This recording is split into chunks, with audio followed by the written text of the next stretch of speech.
Namo, Amitābha Buddha. Dear friends, welcome. I'm grateful you are here tonight. Have you ever noticed this? Your body is tired. The lights are off.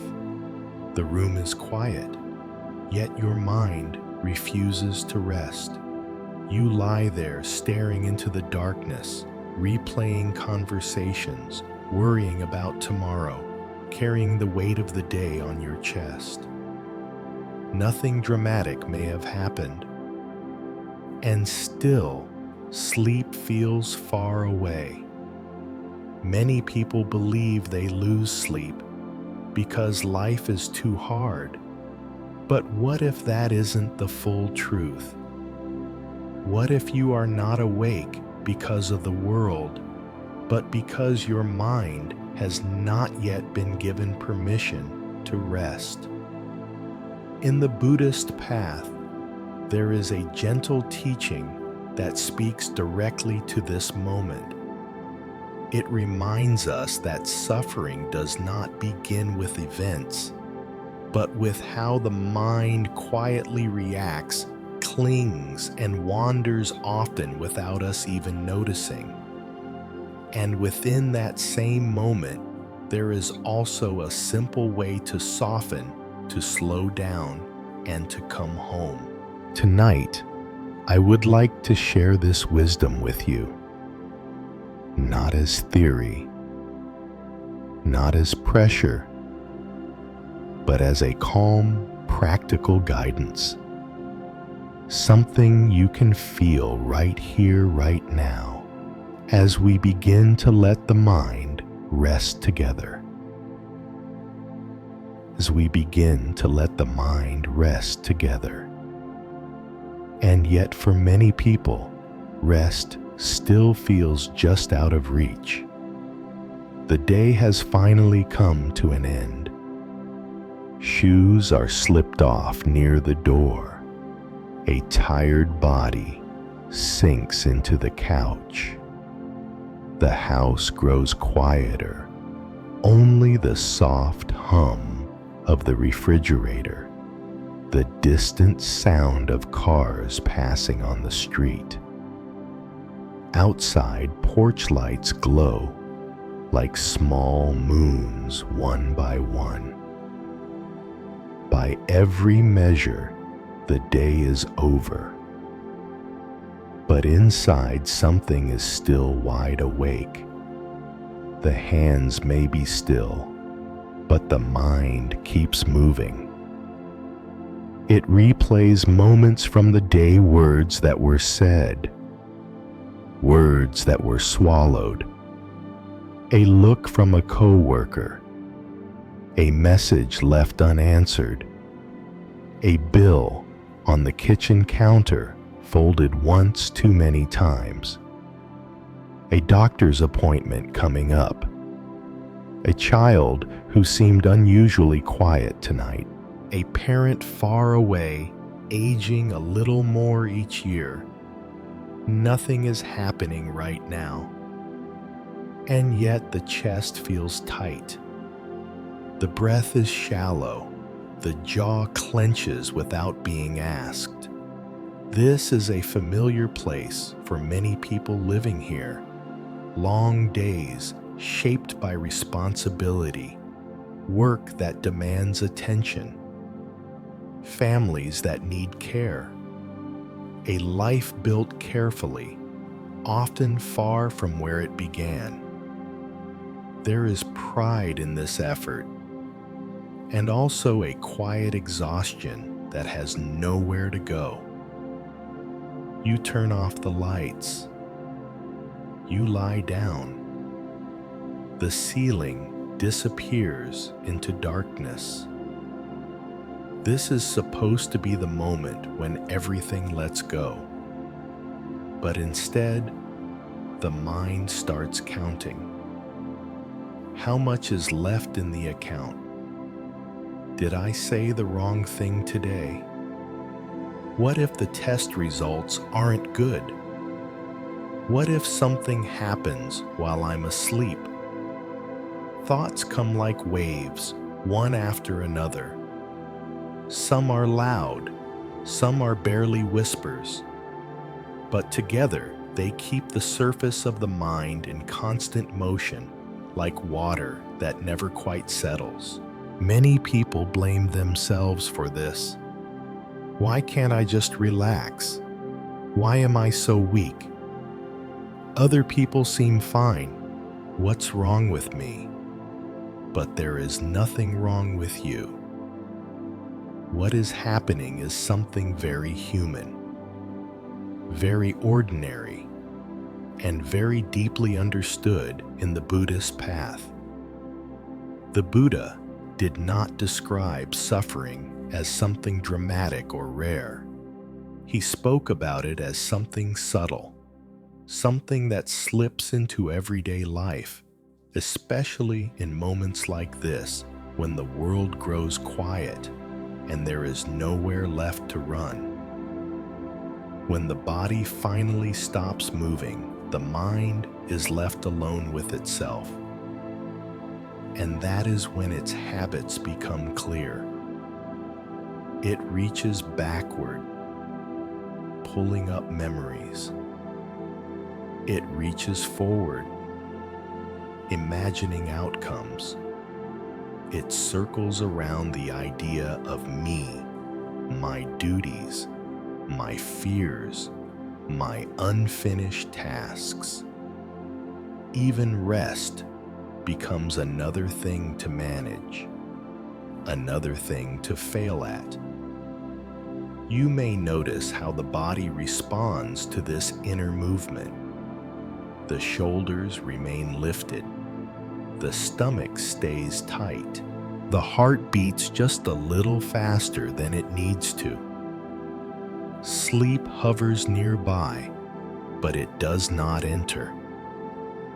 In Buddhist teachings, this is not seen as a personal flaw.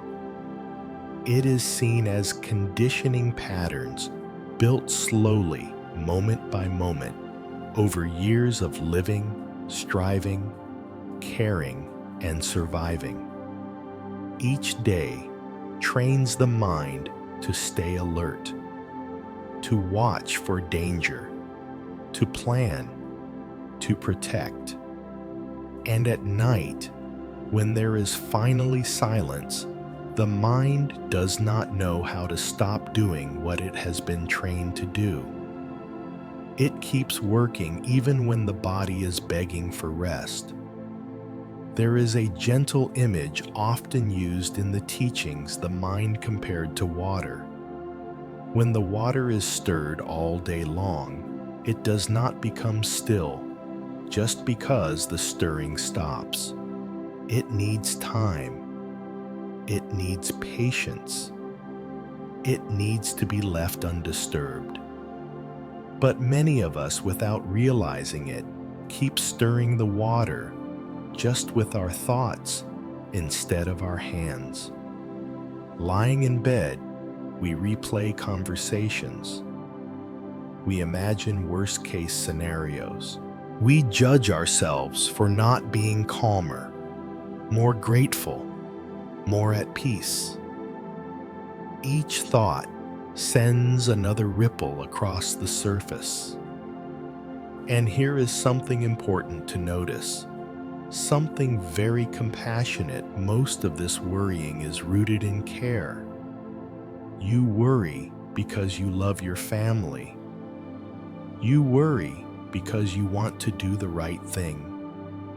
You worry because you are trying to protect what matters. This care is not the problem.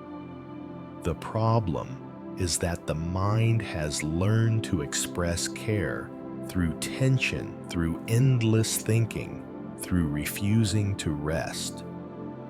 In Buddhist understanding, this is where suffering quietly grows, not because life is cruel, but because the mind has not learned another way to hold its concerns. The Buddha taught that suffering does not only come from painful events, it also comes from the way the mind reacts even in the absence of danger. The way it clings to control. The way it believes it must stay alert at all times just in case. At night, this habit becomes especially clear. The room is dark. The phone is finally set down. There is nothing left to do. And yet the mind whispers, "Stay awake. Stay ready. Don't let go." Many people living busy lives in this country know this feeling intimately. It shows up in quiet apartments, in family homes, in shared bedrooms after long shifts. It shows up whether the day was good or bad. And over time, this nightly struggle leaves a mark. Mornings begin with fatigue. Patience runs thin. Small things feel heavier than they should. Life starts to feel like something to endure rather than something to inhabit. The Buddha never asked people to force the mind into silence. He never said, "Just stop thinking." He understood that a tired mind cannot be commanded. It must be gently guided.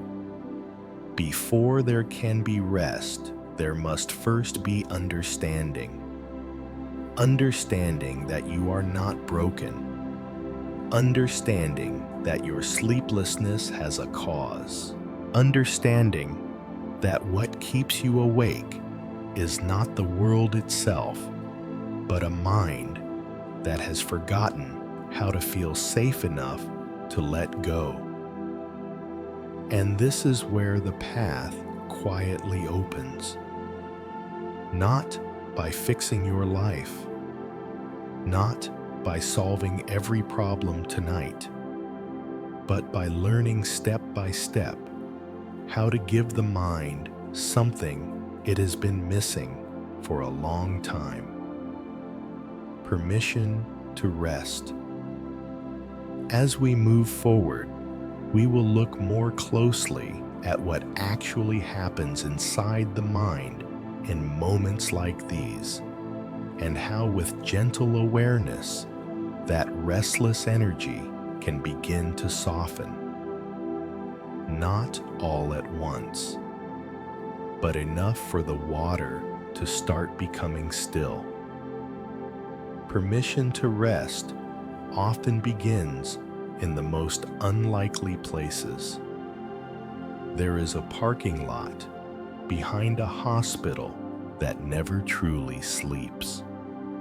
The lights stay on all night, casting long, pale reflections across the asphalt. The air smells faintly of rain and disinfectant. Automatic doors slide open and closed somewhere in the distance, releasing brief waves of sound before sealing the night back in again. On one of those quiet nights, a man named Daniel sits alone in his car. The engine is off. The dashboard clock glows softly, 11:47 p.m.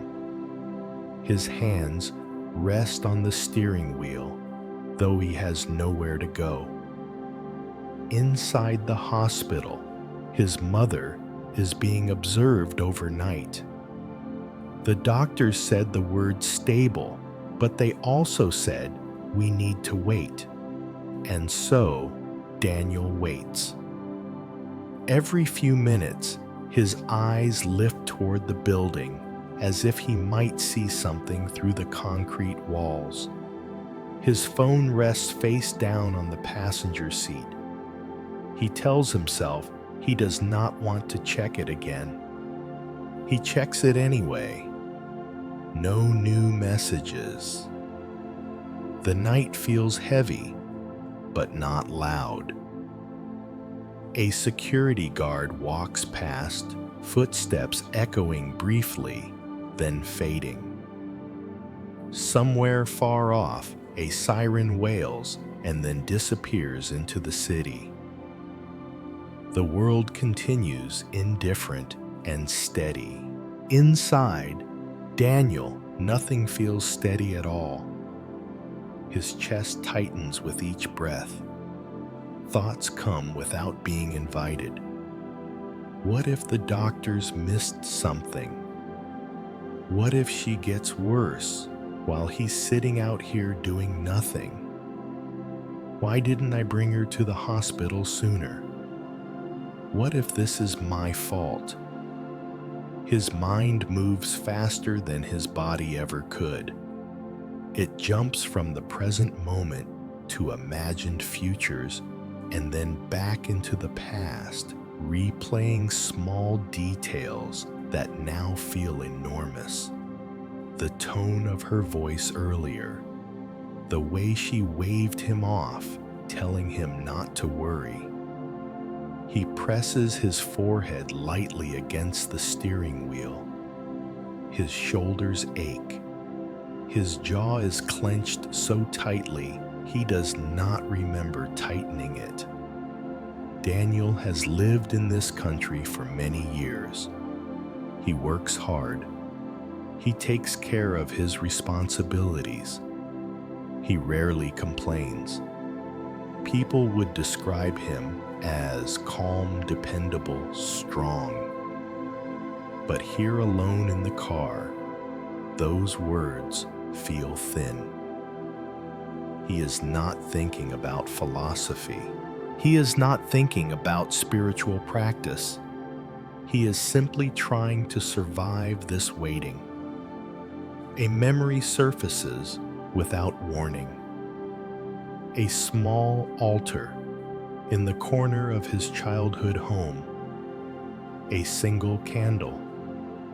The gentle curve of a statue.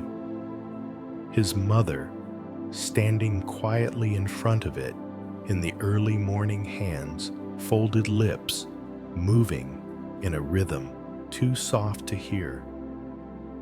He hasn't thought about that in a long time. His phone buzzes suddenly. His heart jumps. It's only a notification, an email, nothing urgent. The rush of relief is followed by a wave of exhaustion so deep it surprises him.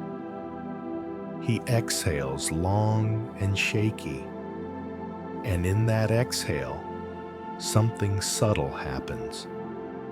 For just a moment, he notices the feeling in his chest, not the story about it, not the fear attached to it, just the sensation itself, tight, warm, pulsing.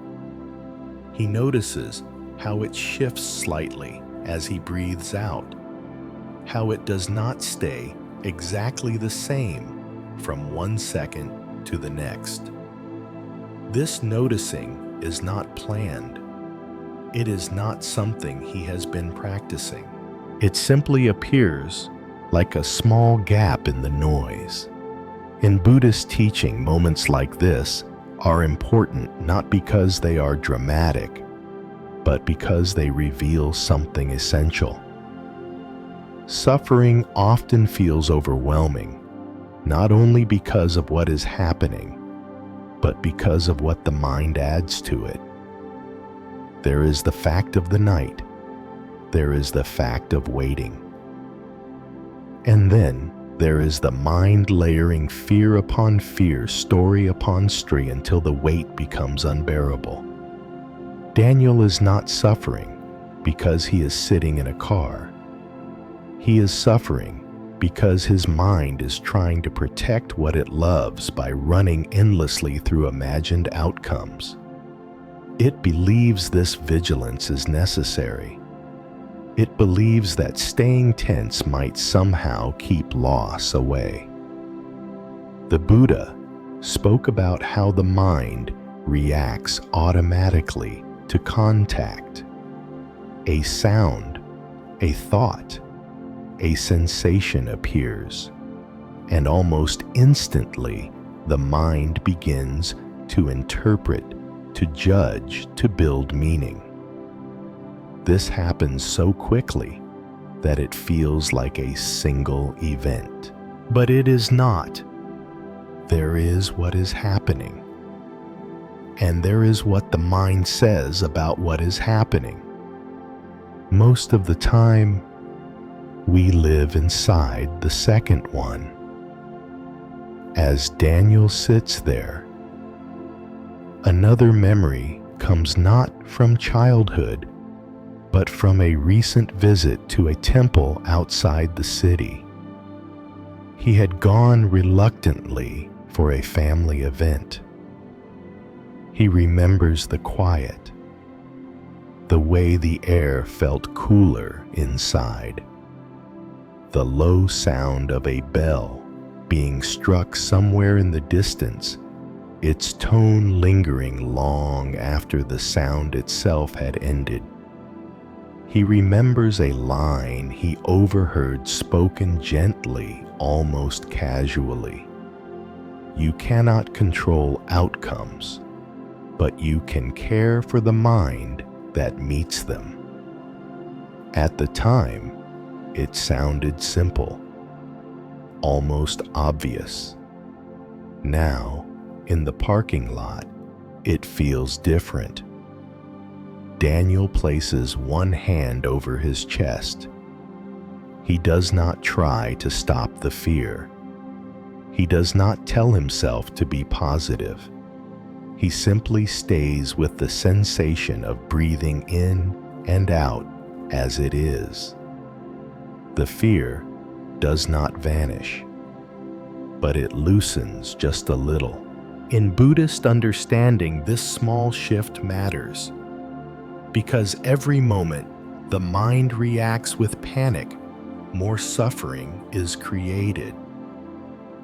And every moment the mind meets experience with awareness, instead of resistance, that cycle is gently interrupted.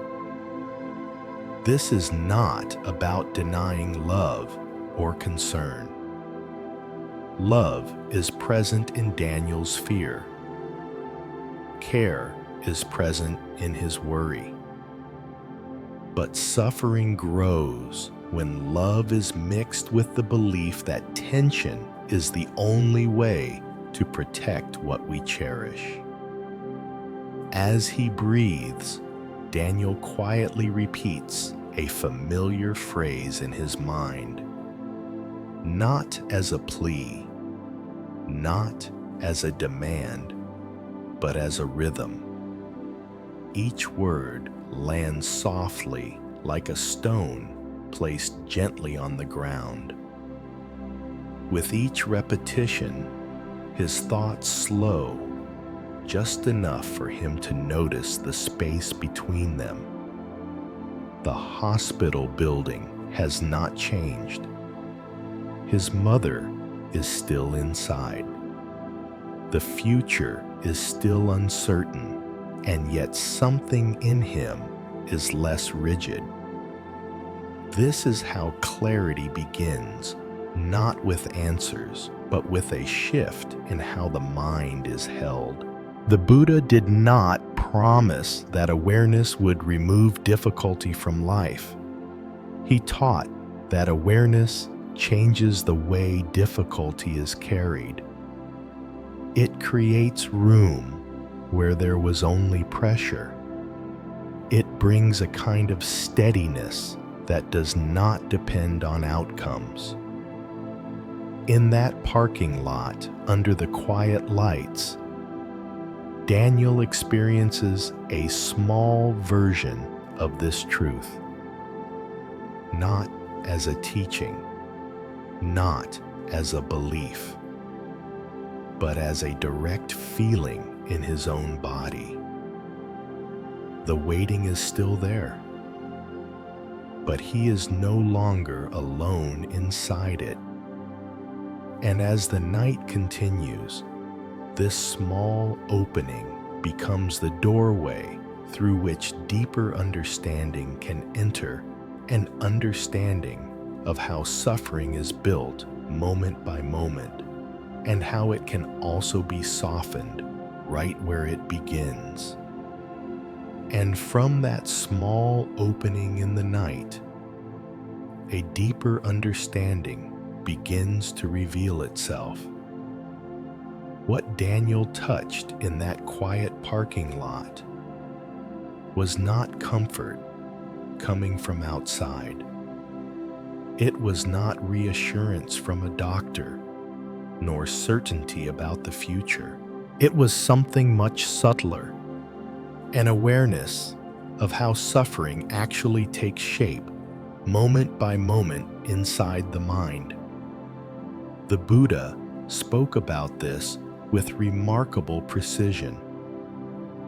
He did not describe suffering as something that suddenly crashes into our lives like a storm. He described it as something that begins very quietly in a place so small that most people never notice it happening. A sound, a sensation, a thought. That is where it starts. Imagine the automatic doors of the hospital sliding open for a moment. A rush of cold air, the faint smell of disinfectant, the sight of a nurse walking by. These are simple events, neutral, just part of the night. But the moment the mind makes contact with one of these, when it registers the sound, the sight, the sensation, something else follows almost instantly. A feeling arises. It may be subtle. A tightening in the chest, a sinking in the stomach, a warmth behind the eyes. The Buddha called this feeling not emotion, but the raw tone of experience. Pleasant, unpleasant, or neutral. This feeling is not chosen. It happens on its own like a reflex. And then almost immediately, the mind begins to interpret. That tightening becomes something is wrong. That neutral silence becomes, why hasn't anyone called yet? That brief sound becomes bad news is coming. This is where meaning is added. The mind recognizes labels, compares. It pulls from memory. It projects into the future. It tries to make sense of what is happening. All of this happens before we even realize it is happening. The Buddha described this process not to make people anxious, but to make them free. Because once it is seen clearly, it no longer has to run in the dark. Most suffering does not come from the first moment, the sound, the sight, the sensation. It comes from what the mind builds on top of it. A single thought turns into a story. A story turns into an identity. And suddenly, there is a me inside the experience carrying fear, responsibility, guilt, and hope all at once. This is why suffering feels so personal. It feels like my fear, my worry, my failure. But when the Buddha looked closely, he saw something different. He saw a chain of events unfolding, each one leading naturally to the next, unless awareness steps in. Contact happens. Feeling arises. Meaning is added. The mind elaborates, and the world becomes heavy. This elaboration, the endless adding, explaining, replaying, is what turns a difficult moment into prolonged suffering. It is what keeps people awake at night long after the lights are off. It is what tightens the body, even when nothing is happening.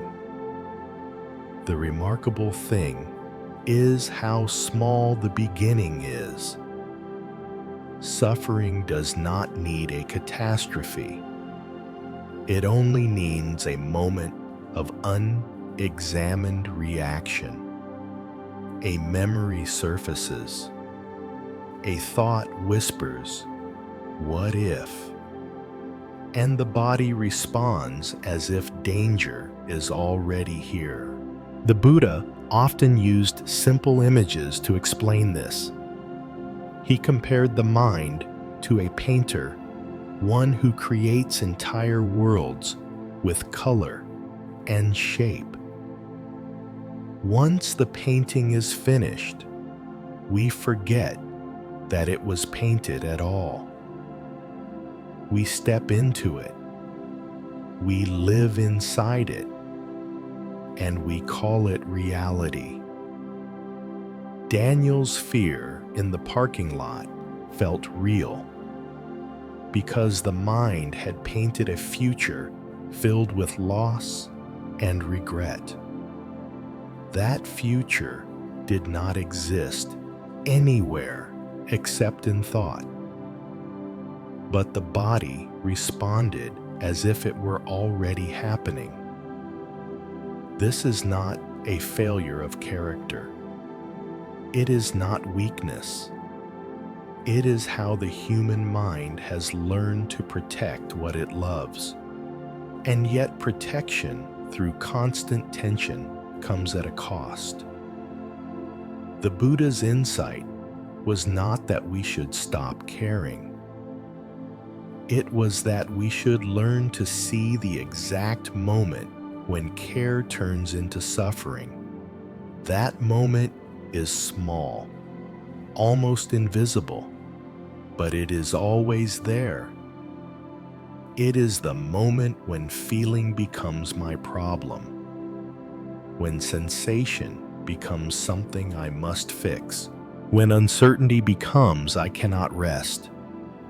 Seeing this moment does not require special training or perfect concentration. It begins with something much simpler: pausing, not to change anything, not to push fear away, just to notice what is actually happening. When Daniel felt his breath moving in his chest, he was touching this pause. For a brief moment, he was experiencing sensation without adding a story.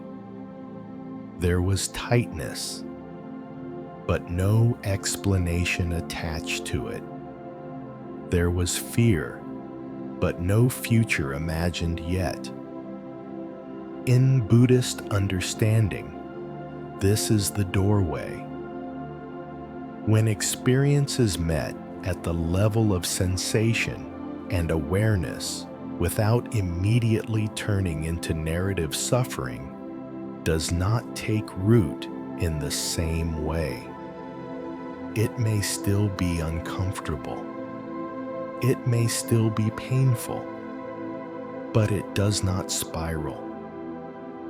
This is what the Buddha meant when he taught seeing things as they are, not as a philosophy, not as a belief, but as a direct moment-to-moment experience. In the seeing, just seeing. In the feeling, just feeling. Before the mind turns it into a story about who we are and what will happen next. Many people misunderstand this teaching. They think it means becoming distant or emotionally cold. But that is not what happens. When the mind stops elaborating, the heart often becomes softer, not harder. There is room for genuine care, free from panic. room for love without the constant fear of loss choking it. The Buddha was deeply compassionate precisely because he saw how easily people suffer over things that have not yet happened or may never happen at all. He saw how much energy is spent fighting shadows created by the mind. And he saw a way through, not by controlling life, but by understanding the mind that meets life. For people living busy, demanding lives, this teaching is especially relevant. The mind has been trained to anticipate, to plan, to stay alert. At night, when there is no longer anything to do, those habits turn inward. Without understanding, they become suffering. With understanding, they become something else. They become signals, invitations, reminders to return to what is actually here. The breath moving gently, the body resting against the seat or the bed, the night holding everything without asking anything in return. The Buddha's message is quiet, but it is radical. Suffering does not have to dominate every moment. It begins in a small place.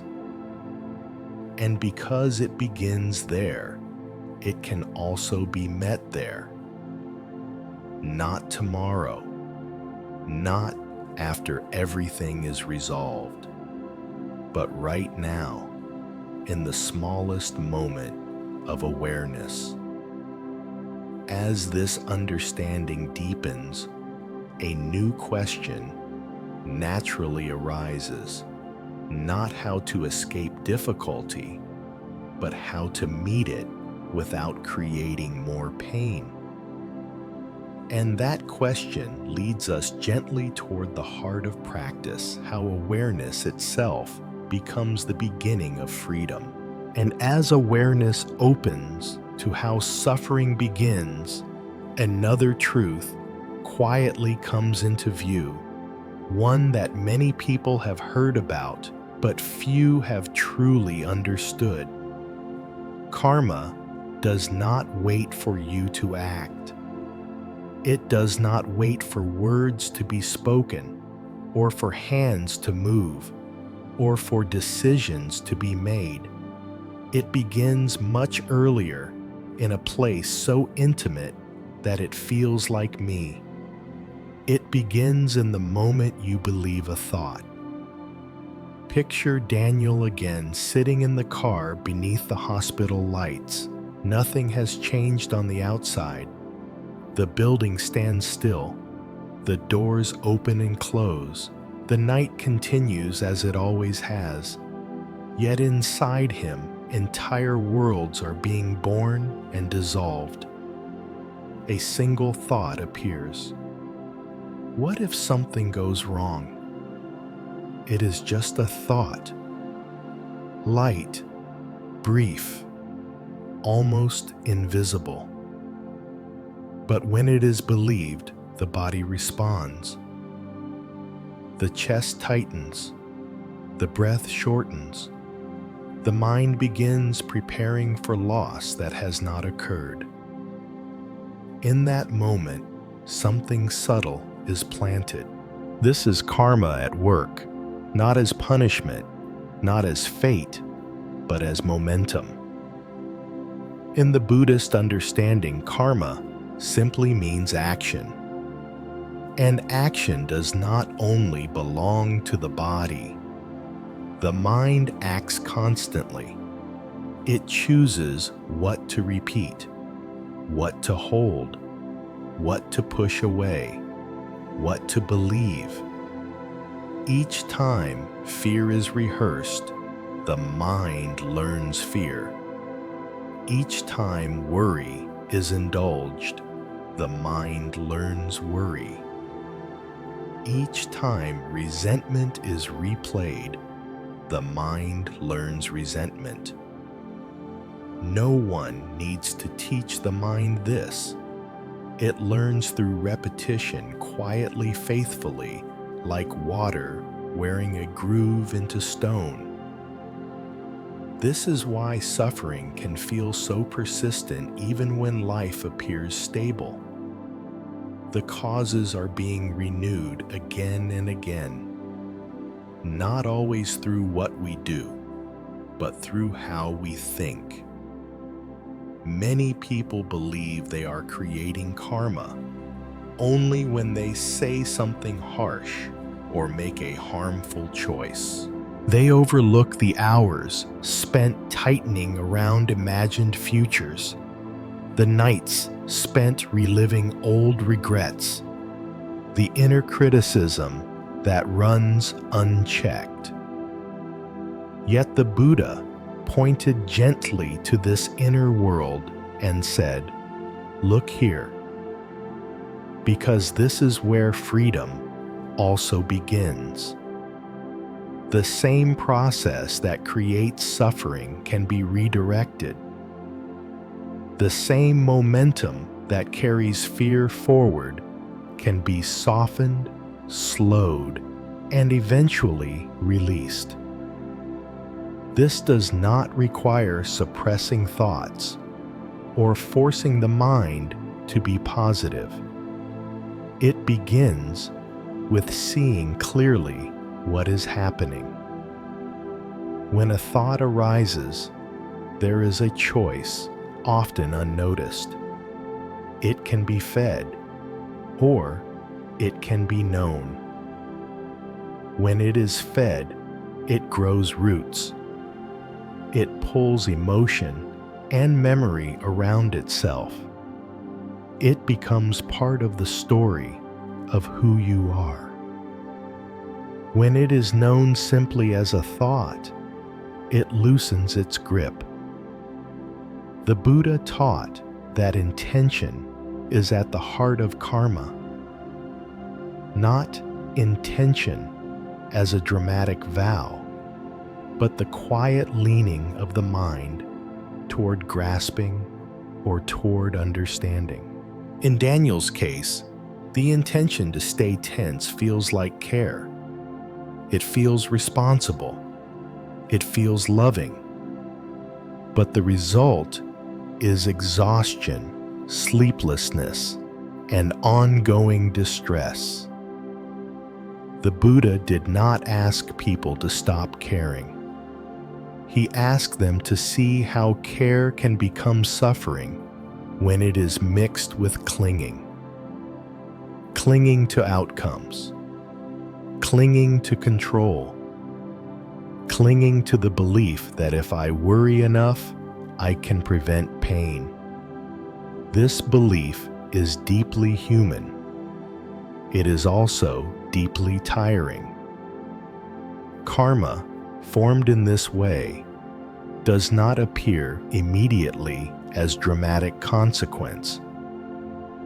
It appears as patterns, patterns of tension, patterns of insomnia, patterns of emotional fatigue. Over time, these patterns shape a life. A person may look successful on the outside, yet feel constantly on edge inside. Another may be surrounded by family, yet feel strangely alone. These are not accidents. They are the fruit of countless small moments where the mind learned to contract instead of soften. The good news, quiet but profound, is that karma can also be created in another direction. When a thought arises and is met with awareness instead of belief, a different seed is planted. When fear is seen clearly without being rehearsed, it weakens. When the body is allowed to breathe instead of brace, it learns a new response. This is not instant. It is gradual, but it is real.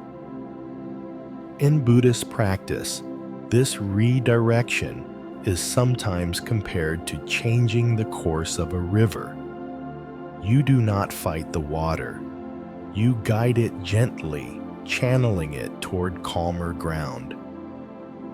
Awareness is the channel. Compassion is the guide. There is a reason practices like mindful breathing, gentle recitation, and quiet reflection have been passed down for generations.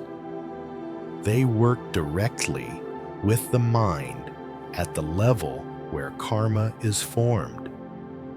When the mind rests on a steady rhythm, such as the natural flow of the breath or the soft repetition of a sacred phrase, it has less space to spin stories.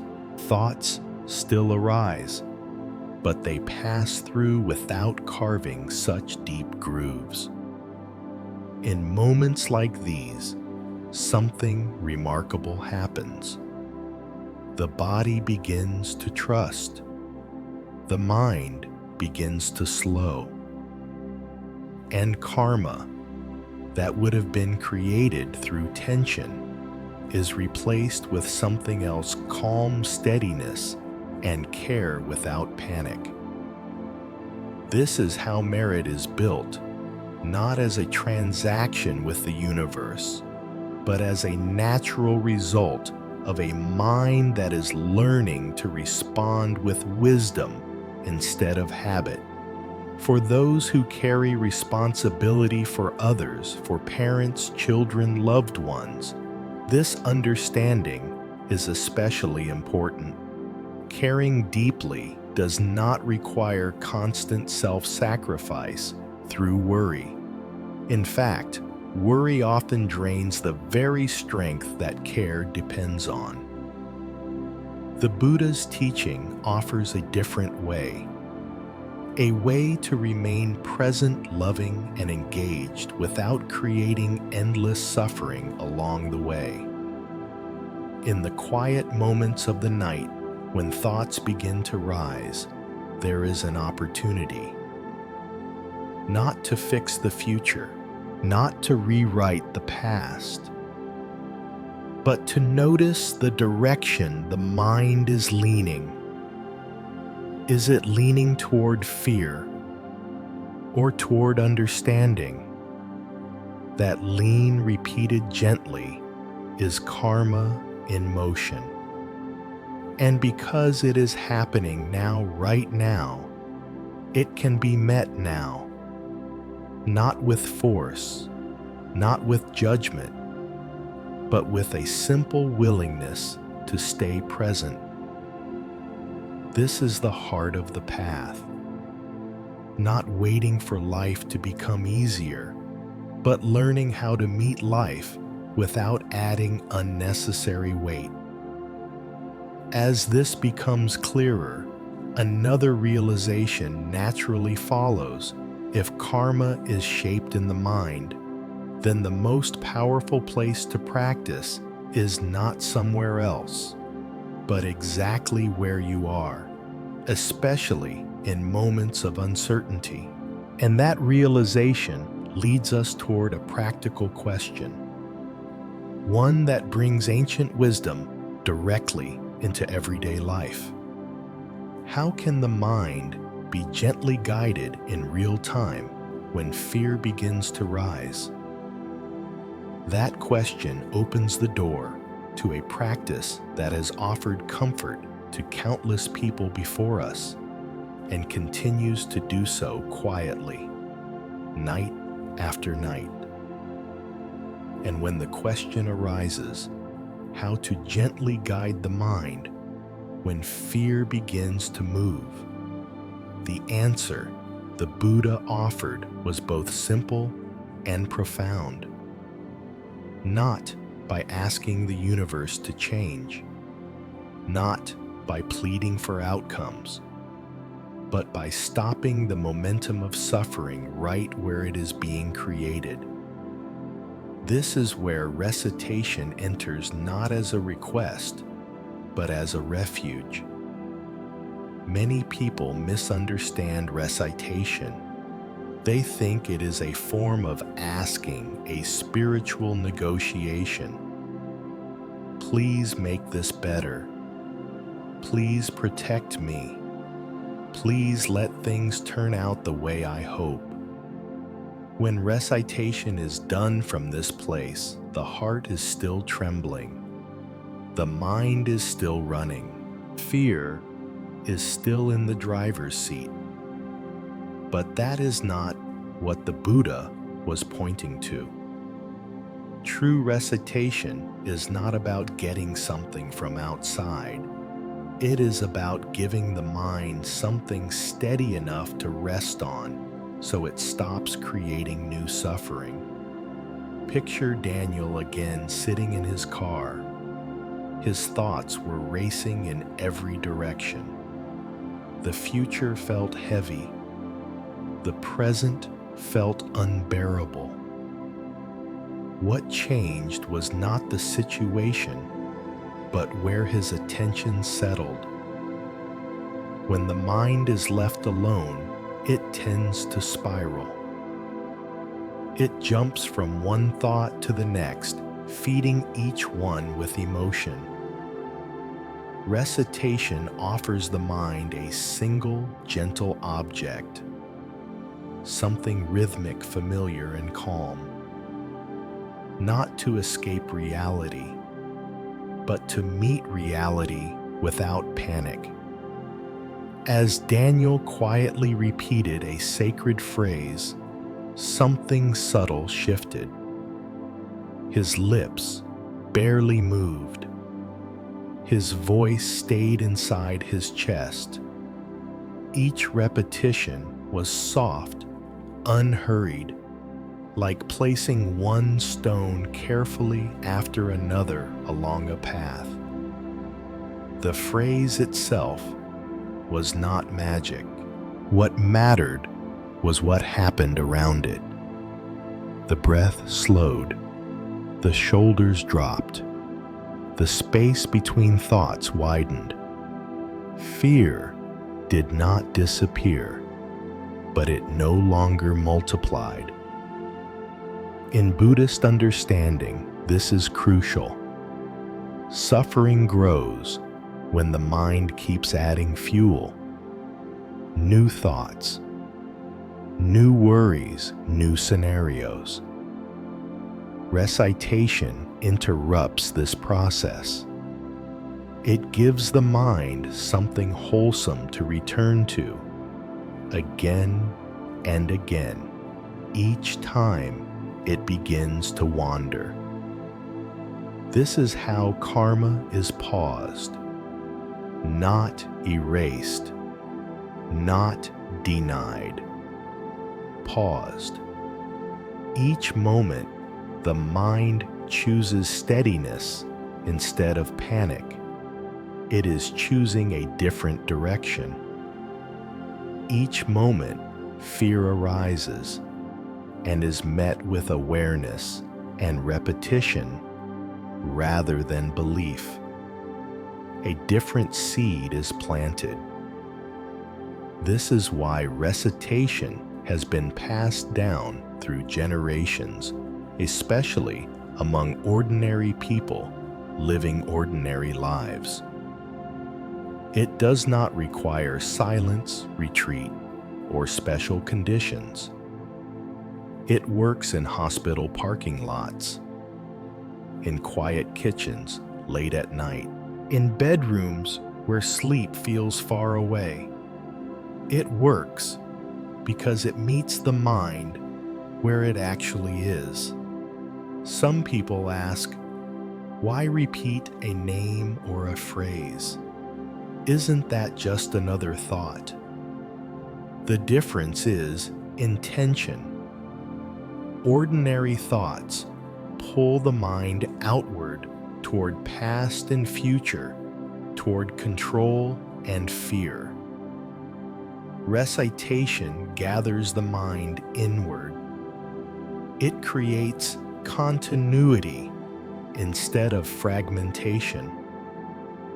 It gives the heart a steady rhythm when everything else feels uncertain. Think of it like holding a child's hand while crossing a busy street.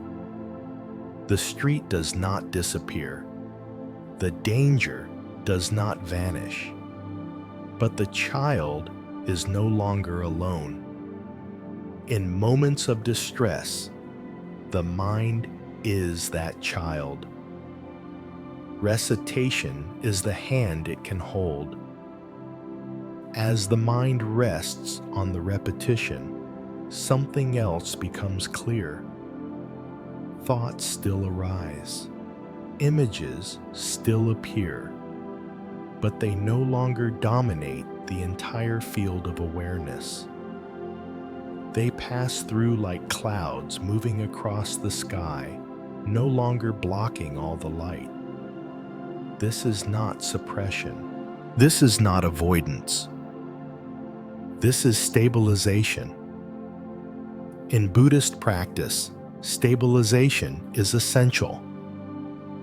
Without it, insight cannot settle. The mind must first learn how to stop shaking before it can see clearly. This is why recitation is often paired with breathing. The breath anchors the body. The phrase anchors the mind. Together, they create a sense of safety, not from the world, but within it. Daniel notices this as minutes pass. The hospital lights still glare. The waiting is still there, but the sharp edge of fear has softened. His breathing finds a natural rhythm. His hands, which had been gripping the steering wheel, now rest loosely in his lap.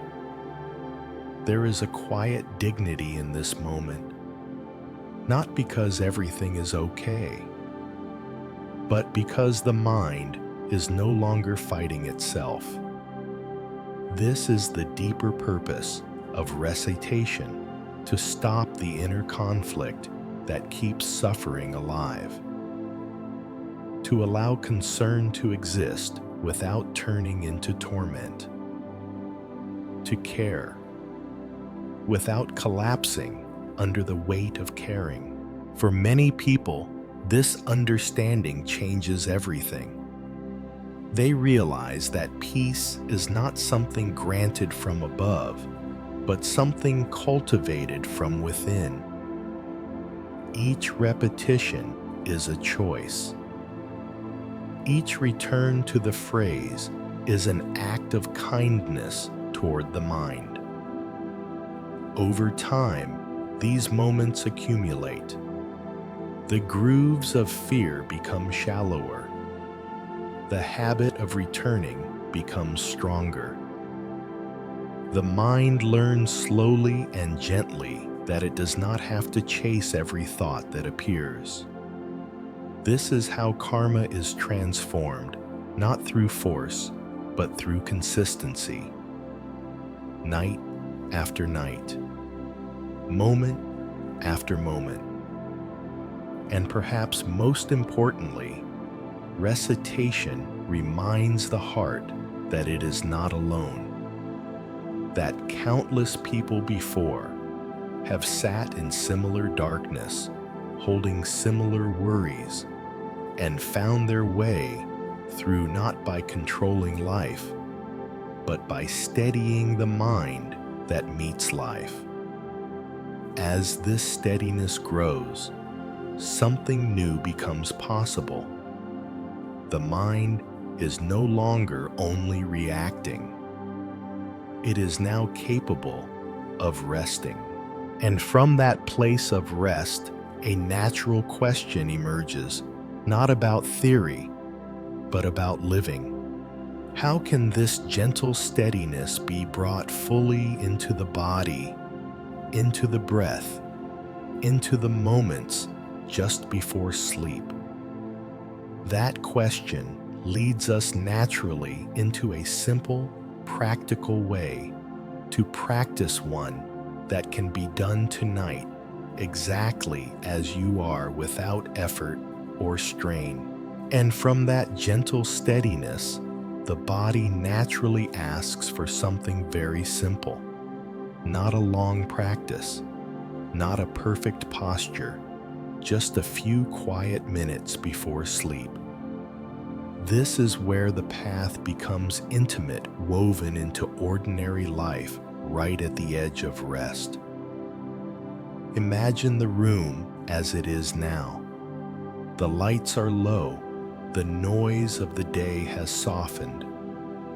Outside, the world is moving at a slower pace. Inside, your body is finally allowed to stop doing.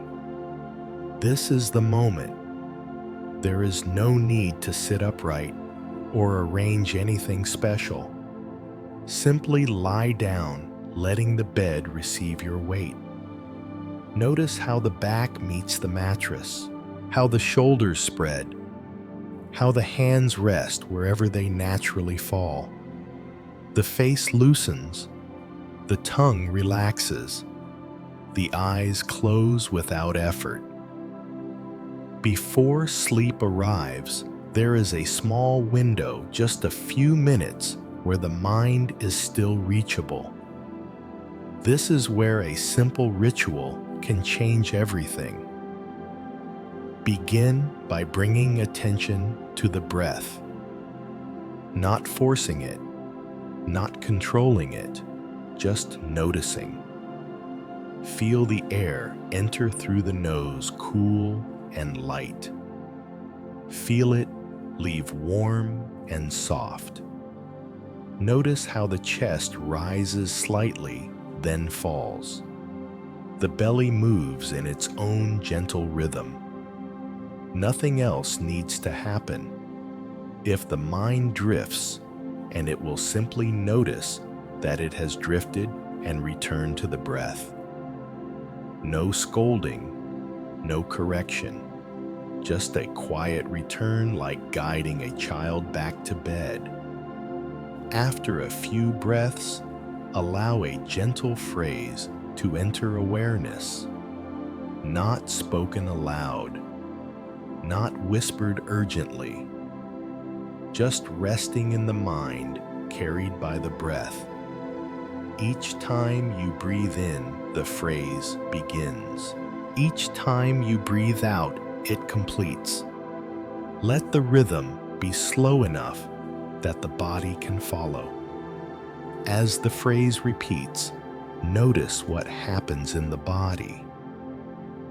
The shoulders soften further. The jaw releases.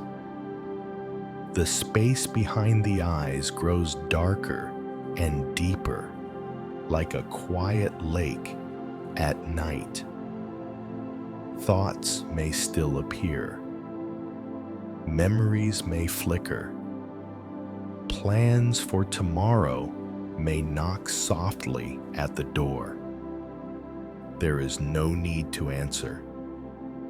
Each time a thought pulls you away, return gently to the phrase. Return to the breath. Return to the feeling of being held by the bed.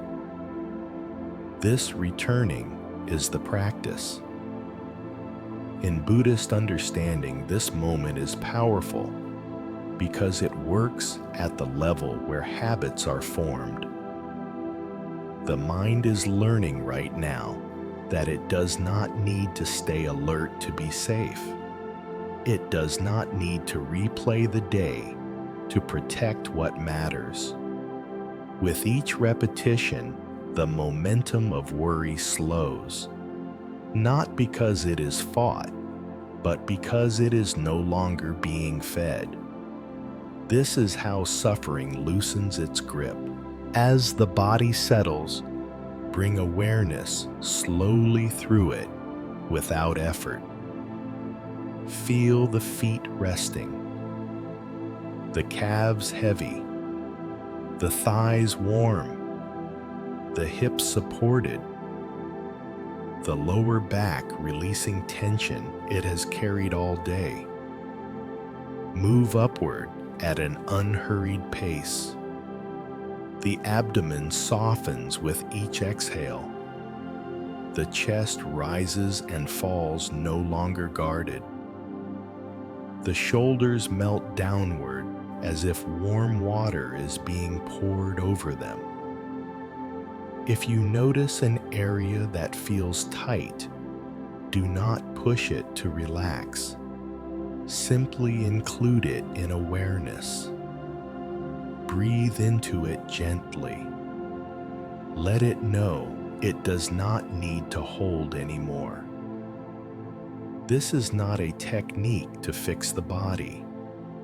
It is an act of listening. As the mind steadies, something subtle may appear, a sense of space around experience. Thoughts feel farther away. Sensations feel less urgent. The edges of concern blur. This is not something to grasp. It is enough to notice it. In Buddhist teaching, this gentle resting is considered a form of kindness. It is how the mind learns to trust again. It is how the body learns that the day is truly over. Many people try to fall asleep by distracting themselves, scrolling, watching, numbing. This ritual offers something different. It does not turn away from experience. It meets it with steadiness and care. That is why it works. Even if sleep does not come immediately, something else does. Rest. Rest for the nervous system. Rest for the heart. Rest for the mind that has been carrying too much for too long. If emotions arise, sadness, tenderness, fear, let them be there without explanation. They are visitors, not commands. Each one will change, soften, or pass if it is not resisted. Return again to the phrase. Return again to the breath. These few minutes are not about achieving peace. They are about creating the conditions where peace can arise on its own. Over time, this small ritual becomes familiar. The body begins to recognize it as a signal it is safe to let go now. The mind begins to slow more quickly. The distance between lying down and falling asleep shortens. But even more importantly, something changes during the day. Moments of tension are noticed earlier. The breath becomes a refuge not only at night, but in waiting rooms, quiet cars, and long lines. The mind learns that it can pause without losing control. This is how a few minutes before sleep ripple outward into a different way of living. A life that is still full of responsibility, care, and uncertainty, but carried with less strain. As you continue resting here, there is nothing more to do. The ritual is complete the moment you stop trying. Let the phrase fade naturally if it wishes. Let the breath move on its own. Let the body sink fully into the bed. Sleep will come when it comes. And if it does not rest, is already here, held quietly, gently, exactly as you are. And as the body settles into rest, there is one more gentle movement the heart can make, one that softens everything it touches. It is the movement of dedication, not forced, not ceremonial, simply a quiet turning of intention. As you lie here, notice how the breath moves with less effort now. The chest rises easily. The hands feel warmer. The face once tight with the weight of the day has softened. The mind is no longer searching for answers. It is simply present. In this stillness, someone may naturally come to mind. A parent whose health you worry about. A child navigating a difficult season. A partner who carries stress silently. A friend facing something you cannot fix. Their face may appear briefly like a reflection on calm water, not sharp, not demanding, just there. In Buddhist practice, this moment is precious, because care that once showed up as worry can now take another form, one that brings peace instead of tension. Allow the breath to slow slightly, and with each gentle exhale, let the heart speak without words. May you be held in safety. May your suffering be eased. May your path be clear and supported. There is no need to visualize anything dramatic. No need to imagine outcomes changing.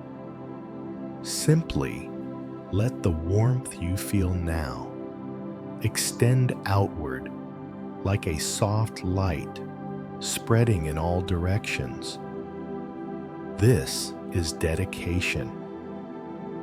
It is not a transaction. It is not asking for favors. It is an expression of connection. In Buddhist understanding, when the heart moves from self-protection to generosity, even in something as subtle as intention, the mind releases its grip. The tight circle of me and my problems opens. And in that opening, something remarkable happens. The heart rests. Many people believe dedication is only for others, but there is a deeper truth here. As you offer this quiet wish, outward notice what happens inside. The chest feels lighter. The breath deepens. The mind, which has spent so much time bracing, finally finds permission to soften. This is not selfish. This is wise. Because the same kindness you offer outward also nourishes you. If someone you love is facing illness tonight, you may feel helpless. You may wish you could do more, say more, protect them better. Dedication does not replace action, but it changes the quality of your care. It transforms anxious effort into steady presence. If distance separates you, miles, time zones, unspoken words, this quiet offering bridges what cannot be crossed physically. It reminds the heart that love does not depend on proximity. Allow yourself to linger here for a few breaths. If another person, arises in the mind, include them. If a group arises, family, community, all those who are struggling tonight, include them too. Let the circle widen naturally, and then gently bring the intention back toward yourself. This is often the hardest part. Place a hand over the chest if it feels natural. Feel the warmth there, the steady rhythm beneath the palm. Offer the same words inward without hesitation. May I be at ease. May my mind rest tonight. May the burdens I carry be lightened. There is no arrogance in this, no separation from others.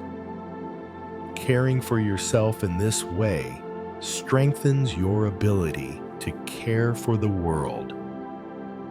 The Buddha taught that suffering narrows the heart while understanding expands it. Dedication is one of the simplest ways to experience this expansion directly. You may notice a subtle shift now, a sense of being accompanied, as if the night itself is listening. This is not imagination. It is the nervous system responding to safety. It is the mind recognizing that it does not have to carry everything alone. In many homes, across cities and quiet suburbs, people pause like this at the end of the day. Some light a candle. Some sit silently. Some lie in bed with eyes closed, offering a few sincere moments of intention. These small acts do not make headlines, but they shape lives. They shape how tomorrow will be met. They shape how difficulty will be held. They shape the tone of the heart long after sleep arrives. If emotions surface during this dedication, tenderness, grief, gratitude, allow them to be there. Tears may come, or a faint smile, or a feeling that is hard to name. All of it belongs. This is what it means to live a spiritual life in the midst of ordinary responsibilities. Not withdrawing from the world, but meeting it with a heart that knows how to open instead of contract. As the dedication comes to a natural close, there is nothing to seal or conclude. No final words are needed. Let the intention fade gently, like a candle dimming on its own. The breath continues. The body rests. The night holds everything. And somewhere within a quiet trust has been planted. Trust that care does not have to hurt. Trust that love does not require constant tension. Trust that even in uncertainty, the heart can remain at peace. As you drift towards sleep, carry this softness with you. Let it cradle the mind the way the bed cradles the body. You have done enough for today. May those you love be safe. May you be at ease. May rest come naturally without effort. And if the mind wakes again in the night, this gentle dedication will still be here waiting steady and kind, ready to guide you home once more.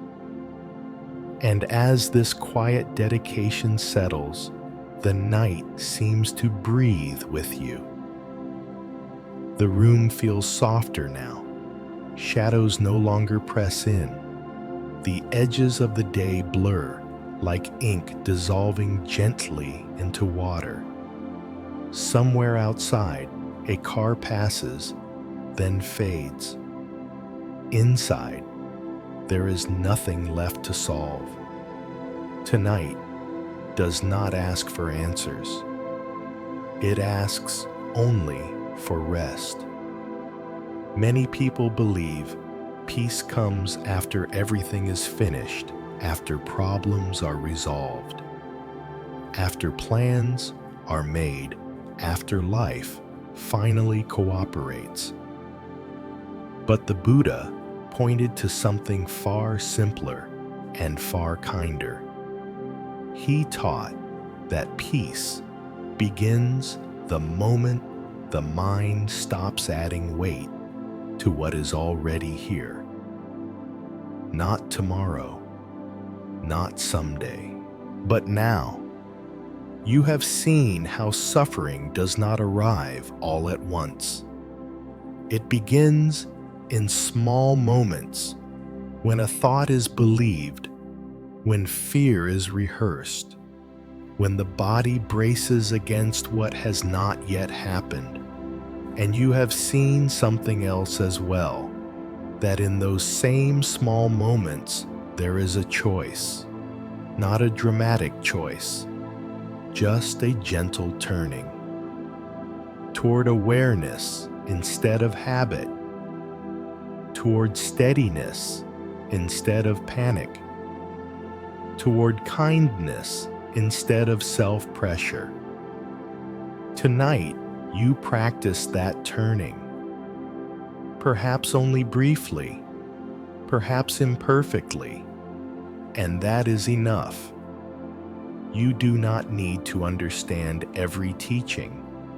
You do not need to remember every word. The body already knows what to do with what it has been given.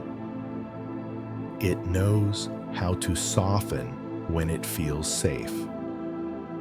It knows how to sleep when it is no longer being pushed. Notice how the breath moves now, unforced. How the chest rises and falls without effort. How the face rests in its natural shape lines, easing muscles releasing. This is what it looks like when the mind is allowed to rest. Not blank, not numb, just unburdened. In Buddhist understanding, this is not laziness, it is wisdom. Because a mind that knows how to rest does not need to exhaust itself through endless worry. It can meet tomorrow with clarity instead of tension. The world will still be there in the morning. Responsibilities will return. Loved ones will still need care. But something subtle will be different. You will meet them with a steadier heart. This is how practice shows itself not in dramatic moments, but in small shifts. A shorter spiral of worry, a quicker return to breath, a kinder response to yourself when things feel heavy. Night after night, these moments accumulate. They become a new habit, a new way of living inside your own life. If sleep comes quickly, now let it take you. There is nothing to hold on to. The teachings do not need guarding. They work quietly, even while you dream. If sleep does not come right away, that is also okay. Rest is already happening. The nervous system is unwinding. The mind is learning that it does not have to stay on watch. Either way, tonight has already served its purpose.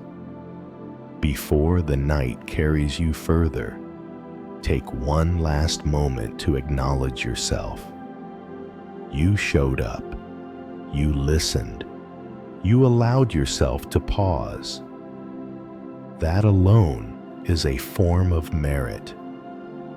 If these words have brought you even a small sense of ease, consider returning to them on another night.